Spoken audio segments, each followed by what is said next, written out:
Hello everyone, this is Aaron, and kind of happy here today for a number of reasons that I'll talk about in a minute. But today I got my last PCP. I know.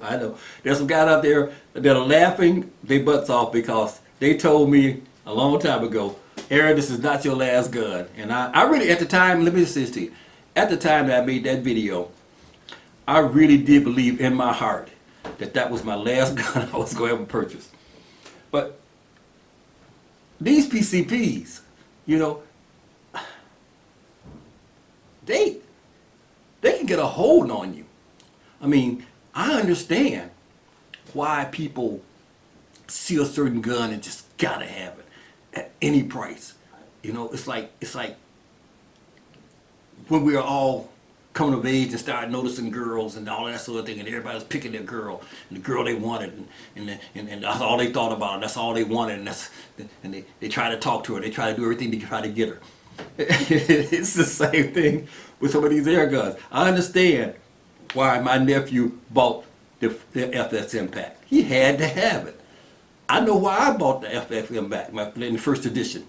At that time, with all of the fanfare and all the stuff that I was seeing, and the newness of that gun and the uniqueness of that gun, I had to have it by any means necessary. And it's okay. It's okay. I understand now with the Princess's Last Gun. I understand that you can fall in love with things and get to the point where you have to have it. Okay. Now let me just tell you a little bit about this odyssey of how I got here. Okay. I knew a little while ago that I had to get another gun. I needed one more gun. And I'll talk to you a little bit more about that and for the reason why I thought that. So at the time, what I did was this. I always tell you guys, do not buy anything that I tell you about, that anyone tells you about. Do your due diligence, okay? Go watch every video that's out there. Read every comment you can read about it. Find out all you can about it before you lay down your hard-earned money. Well, I did that. I did it for some.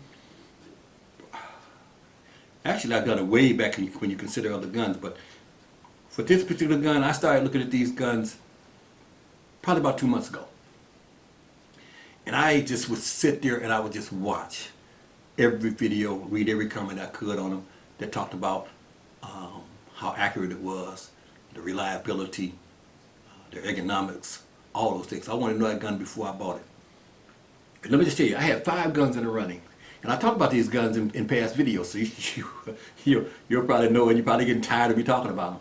But there were 5, and I'll tell you what 5 they were, okay? Because one was a new addition. And it even surprised me. But here, okay, let me just say this, okay? I'm not going to throw out FX or Day State or any of those, or Ed guns, wonderful guns, great platforms. I'm talking about budget guns here. I'm talking about guns $500 or lower in that particular area, right around that. Okay, so don't set up thinking that you're about to hear about these great guns that cost anywhere from $12 to $2,000. No, we're talking about $500 guns here. So I had 5 that I was thinking about, and these are the 5. The Hassan Flash Pup. I was interested in that gun from the first time I heard about it. Then the Puncher Breaker. The Puncher Breaker goes way back with me. I've been in love with that thing for a long time. And then my P15, of course. And then they came out with the Gammo Boxer, and I did a lot of research on that, and that Gammo Boxer really sounded like a great gun. And then I recently added the Diana Skyhawk. And the reason I added the Diana Skyhawk was this: I could not find the P15 anymore. And the Diana Skyhawk is just a P15 with a beautiful stock on it. The reason I didn't want to add it was that I don't think that stock should make the gun go up another $150 or $200. So, if that price ever dropped right around $550 or $6, I would consider it. $575, I'd consider it. But I don't think that stock is worth that. So anyway, those were the 5 guns, and I watched every video on them, and I soul searched, and I did everything. I went out and able to see a Diana Skyhawk and pick it up and look at it closely. I was able to see a Puncher Breaker through my friend Ken. back in the day, and I was also able to see it had some flask pup, and just hold them and see how they felt in my arms and that sort of thing. And then finally, and I know I'm rambling here, but then finally I decided, okay, it's time to get this gun. Which one are you gonna get? And I thought about it, and I soul searched with it, and I said, there's only one gun I can get. And I know you guys probably already know. I might well reach over here and get it now and show you. It had to be the P15. I'm telling you. Let me just tell you. This gun, okay, and I'm telling you this. Every one I bought, I got 3 now. All 3 calibers that they make. This gun, I'll lay it down, but this gun here wins for so many reasons.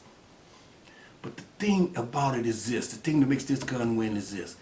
Get in the field, go on a farm, and walk around on that farm for 4 hours. In the heat, the smell, all the flies.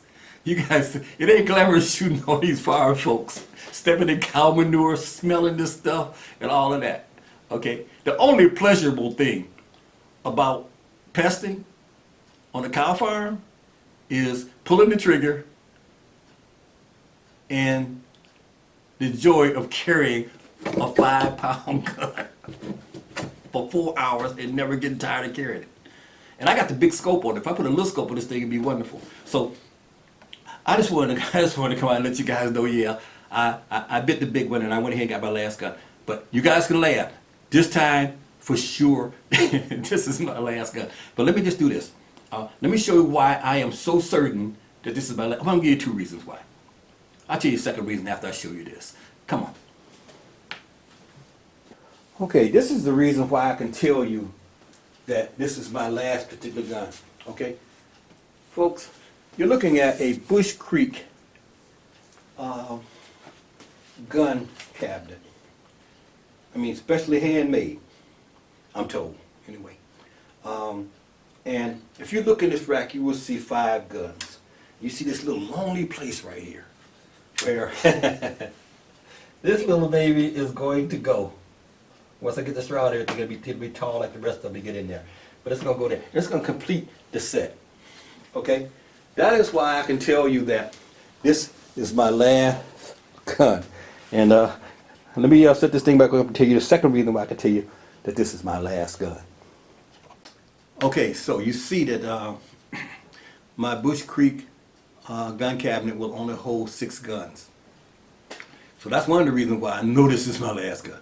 The second one is even even greater reason why. My wife said no more guns.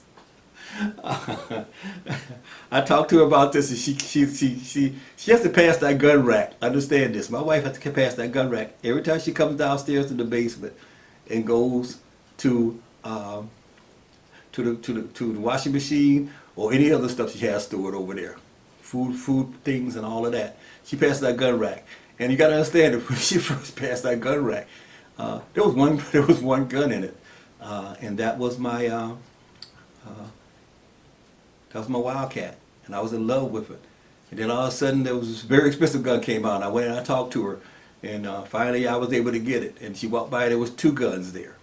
And she just sees this thing growing and growing and complaining all the time. So with the gun rack holding 6, she'll go by, she'll see a full gun rack, knowing that there's no place for another. And so I will keep my promise not to buy another gun. But all that aside, let's get back to what we're talking about here today. This is really funny to me because you had no idea what I had to do around here in order to get this gun on this table. In terms of getting down on my knees and begging almost. But anyway, happy to have it. Worth the effort to make all the begging. So now what I'm going to do with this thing, I'm going to put a scope on it. And of course, by scope, you know, for me, there's only one. Now, I'm going to tell you this. I know you guys got to think that somebody out there is giving me scopes and guns because I'm pushing it. I'm not really pushing anything here. I'm telling you what I have spent money on. I got other scopes that I can bring up and show them to you. What I spent money on. And if I could tell you, hey, I got 4 scopes laying over there that I put on guns and did not like them, they're back in the box, okay? And I tell you this is a scope, I hope you can trust that. Because I spent my money to get this scope, I spent my money to get this gun, and I have FXs, I got an Impact over there, I got a Wildcat over there. And when you see me in the field, I'll take those every now and then just to showcase them. But if you see me in the field, you're going to see me with one of these 3 guns, okay? You're going to see me with the 25 if I'm going after something big, with the 22 if I'm going to something medium size like pigeons. You will see that little 177 going after all of the smaller games and taking down occasional pigeons too. So that's where I am with my particular guns. This thing here is so light. It's almost like carrying a pistol. And when you're in the field for 4 hours walking around with this thing slung around your neck, you want lightness. Okay, so right now, I know it's going to be hard to get this gun, but I tell you right now, at Carl, I guess that's how it they have this gun. I put a link in the bottom. They just got them in, and I saw them. They had about 12 or dozen or so at the time I bought this one. And if you get this link and you really want this gun, just check with them about every 2 weeks. Every 2 weeks, I guarantee you're gonna find it. They come in, they go. They come in, they go. The people who are paying attention to that will end up getting one of these guns. Now let me tell you what I'm gonna do with this gun. I'm gonna put a scope on it. I'm gonna go in and chrono it right now before I put the scope on it and come back and tell you what speed this thing is shooting at. Okay, we're back. I just chronoed the gun. I only shot 2 pellets through it. I use both of the JSBs, and this is what they did. The JSB 18.13s shot at 860 feet per second. And I think that's right on the money for this particular pellet. And it shot. I also shot it at the 15.39s, and the 15.39s shot at 910 feet per second. So, let's put a scope on this thing and come back. All right. Okay, we're back, and I got the scope on the thing. I got the scope level, and I'll tell you really quickly in case you didn't see my last video. A couple of times I talked about how to do that. Luckily, this gun here has a flat spot on it, and this here is a little leveler. And you only got to bring the gun up and make sure that it's level here, and then when you get it perfectly level, look through here at something that you hung that's straight up and down. Hang it up so it can be straight up and down. And you're going to turn this until that thing matches it all the way up and down, and this bubble stays in the middle. This thing here is spot on after that. And now let me talk about this scope a little bit. Okay, if you look at this scope, it's really big on this gun. I mean, it looks huge on this gun. It's got to, because it is huge on this gun. Okay, and it weighs about 1 pound 9 ounces or something like close to 2 pounds. So it's adding 2 pounds to this gun. For most of you out there, I would recommend that if you're gonna just go shoot and not video like I like to video what I'm doing, get the 44, because it's gonna be significantly lighter. It's gonna be shorter, and but it's not gonna have this big old lens in the front for carrying all that weight, and it'll work much better for you. I like to use this big one here because I want a video and I want as much light coming in as possible. Because you know anything about photography, the more light you have, the better. And that little tiny little lens that's on my phone has to pick up a lot of light in order to see down this thing. So this lets in the 30 millimeter versus the 1 inch is always a better one to go with. You're gonna get more light through a 30 millimeter than you are through a 1 inch. Okay, enough on a lesson about scopes. So that's where we are. Now let me talk a little bit about a comment that came in. Okay, a guy said to me, "There's no way that scope is better than a Hawk scope." If you go back and watch the video, I never said it was better than a Hawk scope. I said I compared it to the Hawk scope, and in terms of all of the characteristics and things that it had, it matched with that. In terms of clarity, the Hawk scope may be a little bit clear, but is it $340 worth of clear? That's what we're going on. Remember, I said lay it down range and how much it costs to put it down there. That's my philosophy. lay it down range, and how much it takes to put it down there on the target that you need to put it on. And that's what you should be shooting at. Okay, I don't think that it takes a $500 Hawk scope to put my lead down range in the manner that I want and record the hits the way I want to record them on my cell phone any better than this thing does. Especially not $360 worth or $40 worth. Okay, so that's all I was saying in that video. For you guys, don't misunderstand what I'm saying. I ain't saying this is matches with a Hawk scope. I'm saying that for the money, the Hawk scope is not that much greater than this one, from what I was able to see. Okay, just wanted to get that out there and get that clarified. All right, I'm really, I want to apologize because you have no idea. I'm really trying to hold in all this joy I have for having this thing, because one of my dreams were to have all three when I picked the first one up. And there was a very good chance I wasn't going to get this because you couldn't get them anymore. Okay? Once Diana got the rights to it, you couldn't find one anywhere. There had some in Europe, but they wouldn't ship them here. I tried. Okay? But I found the place that I bought all three of them from, and they shipped them. And so I was not supposed to have this gun. And somehow, by some miracle, I got it.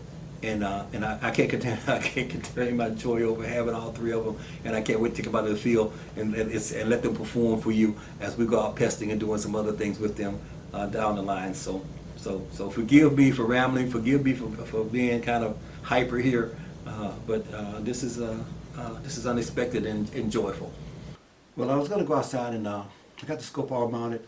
I got the side shot on here also, so I can record the shots. But there are two more things I want to do to this gun. And I was asked about one of them, which is how do I make it, why do I make it black, and how do I make it black? I'm going to be doing that. But first of all, I want to talk to you about this trigger.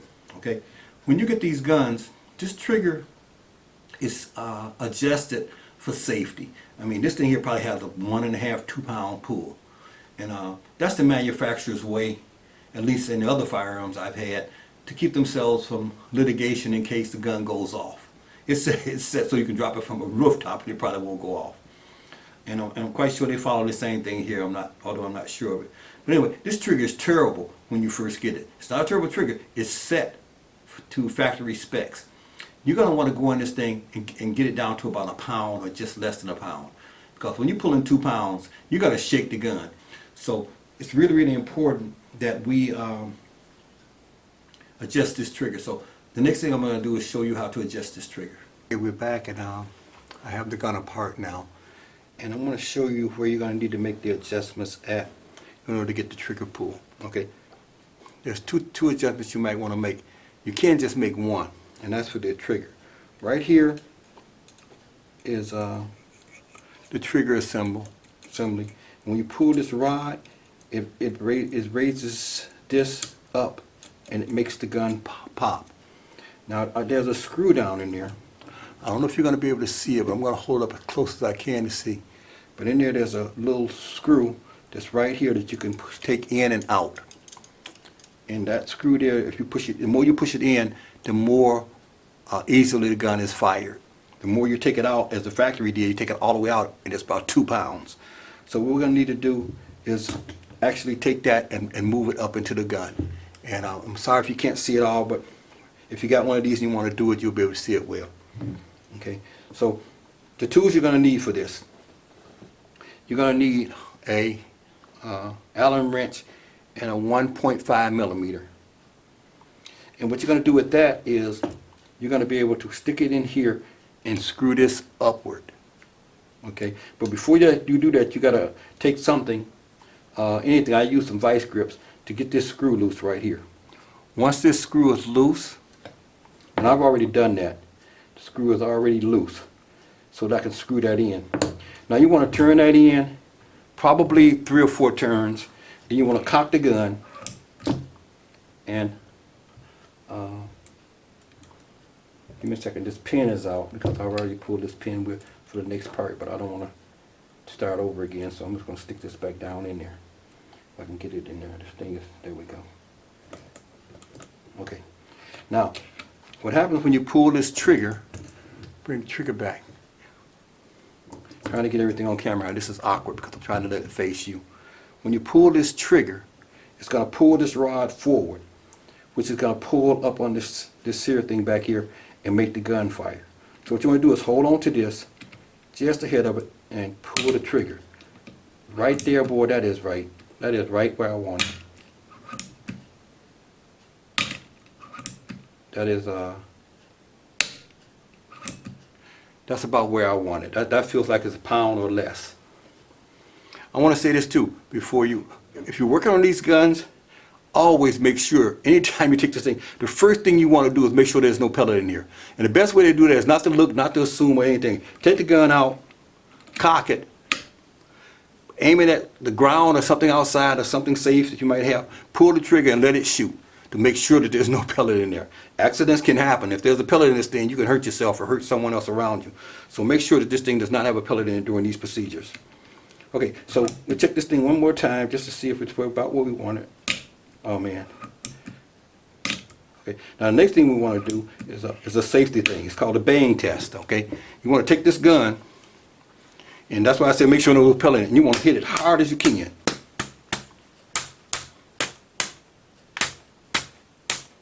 Okay, because you don't want this thing to go off, and if you get it set too easily, it can actually go off from a slap. You don't want that. That's the drop test. And that's one of the reasons why when they set this in the factory, they set it so hard. They do not want you to bang against something, have this gun go off and get sued. They'll be able to prove in court that you could drop off a building and it won't go off. But once you mess with this, you're now liable for it. Because you made this adjustment. If you make it too much and this gun goes off and hurts you or hurts someone else, you did it, and I guarantee you they're going to be able to prove that you did. Okay, so be very, very careful with this to make sure that when you're adjusting this trigger, that you adjust it in a way that's going to make this gun continue to be safe as you do that. Okay, now that I got the trigger where I want, now I just don't like this long trigger pull as I see it. So what I want to do now is I want to take this trigger pull and I want to take it down. All right, so what I'm going to do here is I'm going to pull this pin in here, and there's a little bit to this, but this little Carter pin is what makes the assembly for pulling this forward. And then what I want to do is I want to pull this thing forward to take off the trigger pull. Now I've already loosened up this little nut here, and you can see that it will turn. All right, and now I need to drop this down so I can spin that in, and that's going to make this trigger not have as much travel. In order to do that, now I'm going to need a 2.5 millimeter to take out these two things. This is a guide for the rod. You pop that down like that, move it out of the way, pull this down, and now you want to twist this in. I know about where I would like to have it. And what that's going to do is that's going to pull that sear forward just enough so that you don't have all that play in there. And this is on you as to how far you want to take it. I think right there feels good. I'm going to put the pin in there temporarily just for this test. Okay? And now I'm going to cock the gun. And I really don't need to cock it. I really can just take it here and just move it. And I see when it's engaging. It's engaging right about there. That's a nice trigger pull for me. See that first stage? Short. It's a short first stage. Short, very short first stage. And then it's going to fire. That's why I want my gun. I want to touch that trigger, and I want to pull on the trigger just a little bit to know that I'm at the second stage now, and then pow. And I'm telling you, if you got one of these guns, sorry that's out of frame, if you got one of these guns and it's got an accuracy problem, this is probably it. You got a bad trigger, you're not shooting well. If everything still feels good, I'm going to drop this thing back in the stock and be done with this procedure. Okay, so that's tight. When you put this Carter pin back in here, do not permanently put it in place. Leave it there, because you still got another test. You got to pick this gun up. I'm going to try to do it on camera here. I'm going to try to zoom back and show you. All right, now they got it zoomed back. Now what I can do, and I know there's no pellet in here, I can actually take this thing and fire it real timed. Okay, there's my first and there's my second. First stage is short, and second. That's perfect for me. Now one more thing before I put it back together, I want to give it another bang test. The best way to do the bang test though, you guys, if you got a rubber hammer, take a rubber hammer and bang this thing one time.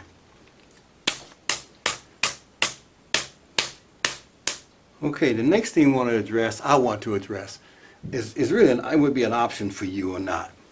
A lot of people, not a lot, I would say at least a couple of people said to me, why did you make the gun black?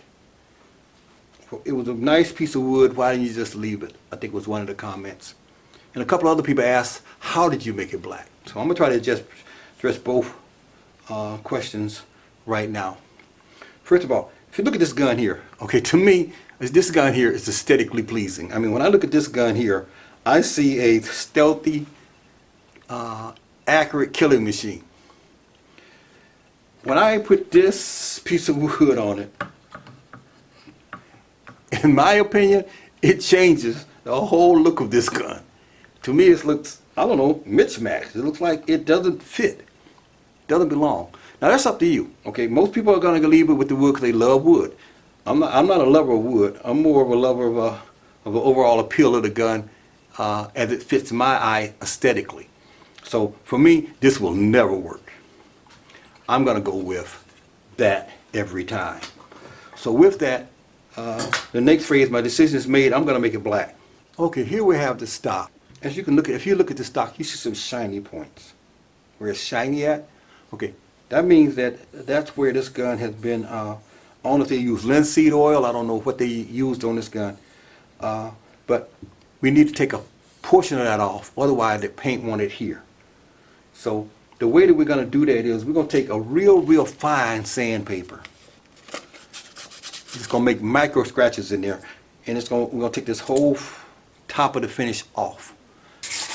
And I'll just do a little light section right here for you before I go off camera to do the rest, to show you how, as you do that, all of a sudden that shine goes away.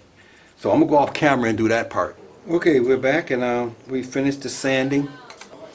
So let's go paint this thing. Okay, we're back. My gun is finished. Does it look good? Tell the truth. It does. When this thing is black, man, I'm telling you, it's just there. It's just stealthy and it just looks, I don't know, it just, to me it just looks more expensive. It looks just more of a killer. It just looks the part. So we'll take it outside and get some groups out. This thing shoots anywhere is good. It's my 177 and my 25 at 30 yards. I'm going to be happy as heck, okay? But I do expect this gun to shoot accurate out to 50 or more. I expect my 25 to shoot out accurate out to 60 or more, because the heavier pellets are going to stay the wind and they're gonna hold the course a little bit better than the lighter pellets like my 177. So my 177 is a 40-yard gun. Anything after that, I forgive it. This is going to be a 50-yard gun. Anything after that, I'll forgive it. My 25 has got to be in there out to at least 60 yards and better. So the higher the caliber, the more better the performance, I think, at longer distances. So let's go stash your groups and come back and close this video out. This is an absolutely crazy time to try this. I'm going to let you look at the trees. This wind is blowing hard, but I want to try to get the video done so I can post it tonight. So I'm going to try to get this grouping done now. Hopefully I can get it in between wind and we can get a good group.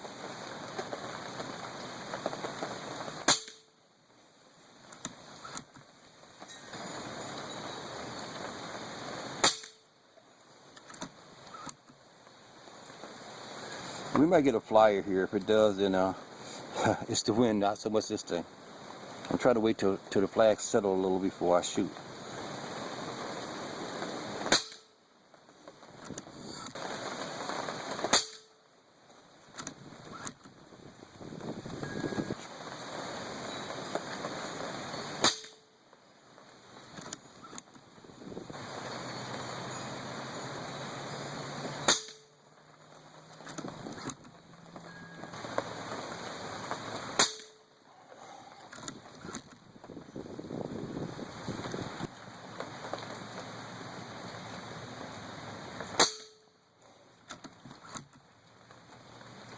Trying to shoot an 8-shot group, but I'm using a single shot tray, so I'm not sure where I'm at right now.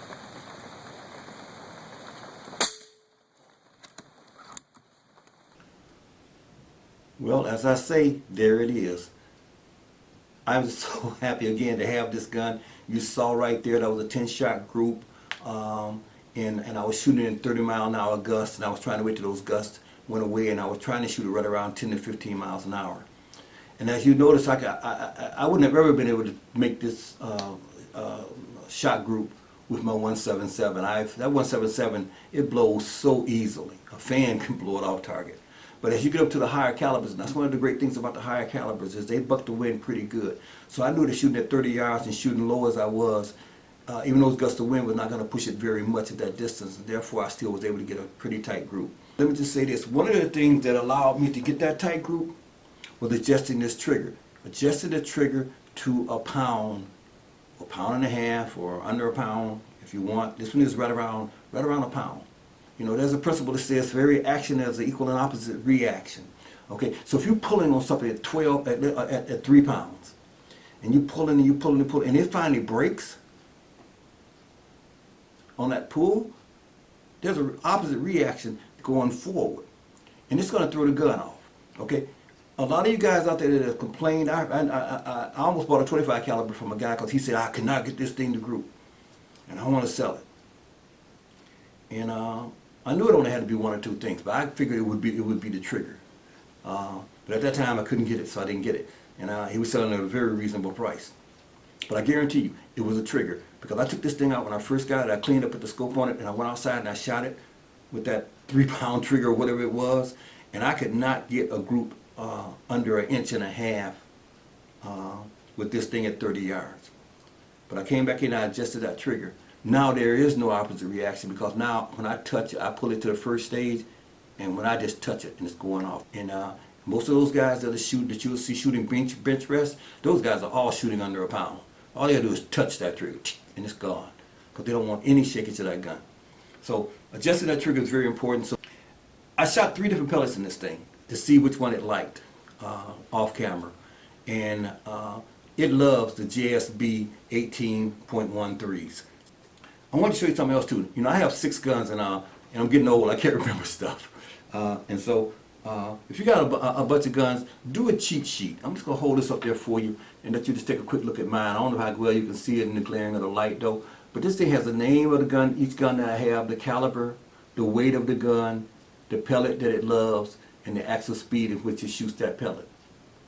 I need this because sometimes I come down here and I'll grab one of my guns and I'll say, you know, what is it shooting at and what pellet does it like? I can just look at this real quick and I got it. I know the speed at which it's shooting. If I want to make an adjustment on it, wow, you know, this thing, I think it's shooting a little bit too fast at 930. I think I'll take it down to 900. Well, I think it's gonna, I think 900, like on my Wildcat. My Wildcat was shooting at 900. I've adjusted it down to 860 because I think that is a really, really good speed for a 22 pellet, and that is a 22. So that's it. Again, I am so happy to have this gun. This is my last gun, I assure you of that. I have the 3 that I wanted. I'm going to call it the Triad. I have the Triad in 315 and P15s. I have, and I tell you what, right now, if these were my only 3 guns, and I had no other guns, I'd be happy as a little lark with my $1,500 expenditure on 3 guns instead of that on 1 gun or more. So with that, I want to thank you guys for tuning in. I know this was a boring video. I'm going to post it as a boring video so those people out there won't beat me up when they watch it, because if I post it and say, hey, it's a boring video and you watch it, it's on you. But I did try to put in some learning content for you. I try to always, in all my videos, try to show you guys and teach you guys something that I've learned. I'm posting things weekly right now, but probably after September, when we get in October, it'll probably be every 2 weeks to 3 weeks, just so I can make it through the winter, unless I can figure out the way to do some more winter tapes. So thank you very much. And as always, you know I appreciate you guys big time. All of you. I appreciate the ones who like everything I do. I appreciate those guys who question everything I do. I even appreciate those guys who beat me up, and even those haters, because at least they wrote to me. Okay, keep it safe.